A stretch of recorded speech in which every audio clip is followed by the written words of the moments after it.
Joey Starr a goûté le cordon ombilical de son fils. Il raconte l'expérience. On connaissait le Joey Starr rappeur et comédien, on découvre désormais l'inattendu apprenti chef. L'artiste était invité des ondes de Sud Radio et il a évoqué son amour de la cuisine. Qu'il présente dans un nouveau magazine appelé Five Star. L'occasion de relater une anecdote peu ragoûtante. Il faut se lever de bonne heure pour effrayer Joey Starr.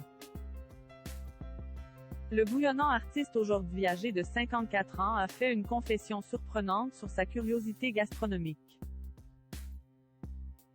En effet, il n'a pas hésité à goûter le cordon ombilical de son fils, lors de sa naissance.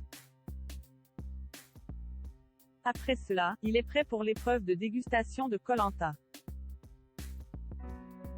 Ce lundi 20 décembre 2021,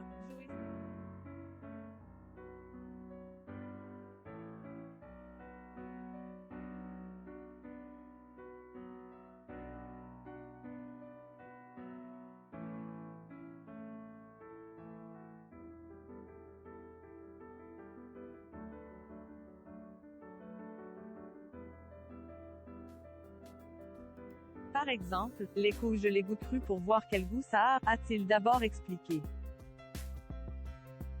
Et l'ancien membre de NTM de poursuivre avec une révélation pour le moins surprenante.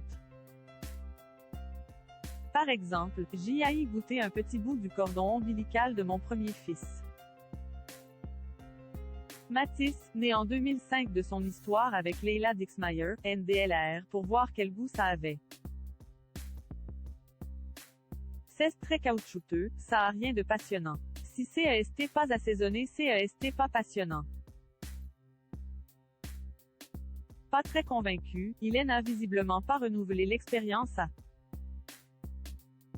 la naissance de ses autres fils Khalil, né en 2007, et Marcello, né en 2015. Si de plus en plus de personnalités se sont confiées sur le fait de manger le placenta après la naissance de bébé, qui serait riche en minéraux et vitamines, rares sont celles qui ont testé le cordon ombilical. Une nouvelle mode à venir? Joey Starr, que l'on a vu cette année à la télévision dans Le Remplaçant, Gloria et Le Grand Restaurant. SEST confié sur le lancement de son magazine sur Europe 1, le mois dernier. C'est un magazine papier, ça va être quelque chose. Un peu mon monde à moi de la cuisine. Des chefs militants, des chefs réfugiés, des gens atypiques, des gens qui ont de vraies histoires à raconter. Je crois que j'ai aimé les chefs parce qu'il y a toute l'histoire humaine qui va avec, disait-il alors.